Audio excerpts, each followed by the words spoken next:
शिकवाए ज़ुल्मत शब से तो कहीं बेहतर था।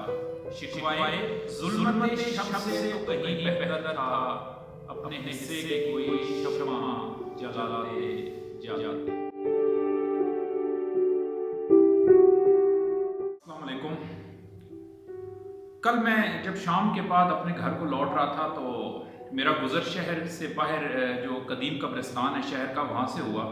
तो वहाँ पे मैंने एक बड़ा ही खूबसूरत मंज़र देखा, और वो मंज़र ये था कि मैंने एक दिए को देखा जो एक कब्र के सरहाने जल रहा था। वो शहर का कदीम कब्रिस्तान है, वहाँ पे लोगों का आना जाना इतना नहीं होता, लेकिन वो वाहिद कब्र थी जिसके ऊपर वो एक अकेला दिया जो है वो जल रहा था और पूरे कब्रिस्तान की खूबसूरती में इजाफा कर रहा था। उसकी रोशनी जो थी वो अंधेरे को चीर रही थी। इस मंज़र ने मुझे इतना खींचा कि मैं इस मंज़र को देखने के लिए वहाँ पे रुक गया, और काफ़ी देर मैं इस मंज़र की खूबसूरती में जो है वो खोया रहा, वहाँ पे खड़ा रहा और सोचता रहा। अब वहाँ पे एक तरफ तो अंधेरा पड़ रहा था, अंधेरा फैल रहा था, और दूसरी तरफ तेज़ हवा के झोंके चल रहे थे। अब ये एक अकेला दिया जो एक तरफ तो इस बढ़ती हुई तारीकी से मुकाबला कर रहा था और अपने वजूद को बरकरार रख रहा था, तो दूसरी तरफ तेज हवाओं के झोंकों से लड़ रहा था जो इसके वजूद को ख़त्म करने के दरपे थे।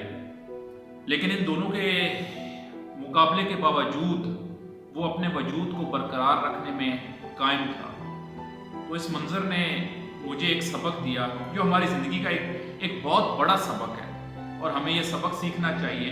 वो ये है कि अल्लाह ताला ने हमारी ज़ात को इस दुनिया के अंदर इसी दिए की मानंद एक रोशनी अता की है जो इस दुनिया की ज़िंदगी की तारीकी में दूसरों को रोशनी मुहैया करती है। हमारी ज़ात जो है उसके अंदर एक रोशनी मौजूद है जो अल्लाह ताला ने हमारे अंदर रखी है, और उस रोशनी का मकसद दूसरों को रास्ता दिखाना है, दूसरों की ज़िंदगी की खूबसूरती में और उनके उजालों में इजाफा करना है। मगर होता क्या है कि जब इस दुनिया में हम मुसीबतें, मसाइब, मुश्किलात, इनके तूफ़ान चलते हैं तो हमारी ज़ात की ये रोशनी जो है ये इन तूफ़ानों की नज़र हो जाती है और हमेशा के लिए ख़त्म हो जाती है, और हम अपनी इस रोशनी को, अपने अंदर जलते दिए को बुझाकर उसी तारीकी का हिस्सा बन जाते हैं और उन्हीं तूफ़ानों की रो में बह जाते हैं, और हमारी ज़िंदगी का मकसद जो अल्लाह ताला ने हमें अता किया वो ख़त्म हो जाता है। जबकि होना तो ऐसा चाहिए कि इस दिए की तरह हमें अपनी अंदर की रोशनी को ज़िंदा रखना चाहिए, इस रोशनी की मदद से अपनी इस दुनिया की तारीकियों को ख़त्म करना चाहिए और दूसरों को रास्ता दिखाना चाहिए, दूसरों की ज़िंदगी में उजाले पैदा करने चाहिए, ना कि हम उन तूफ़ानों की रो में बह जाएं, उनके झोंकों से हम बुझ जाएं और हमारा वजूद जो है वो ख़त्म हो जाए। हम में से अक्सर लोग हमेशा ये गिला करते हैं कि दूसरे जो हैं वो इस तरह कर रहे हैं, हम क्यों ना इस तरह करें। तो यहाँ पे जवाब ये है कि दूसरे जो करते हैं करते रहें, आप अपने हिस्से का काम करें, अपने हिस्से को मुकम्मल करें, अपने हिस्से की रोशनी फैलाएं, दूसरों से गिला छोड़ दें।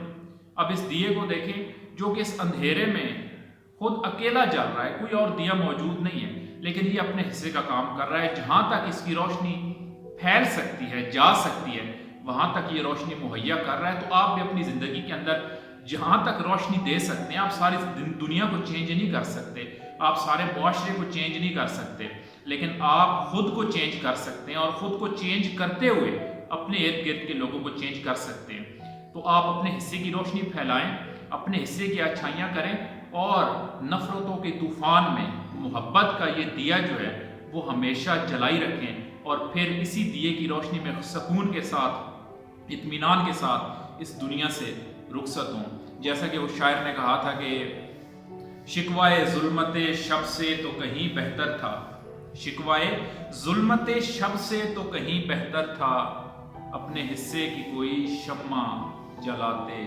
जाते। अल्लाह हाफ़िज़।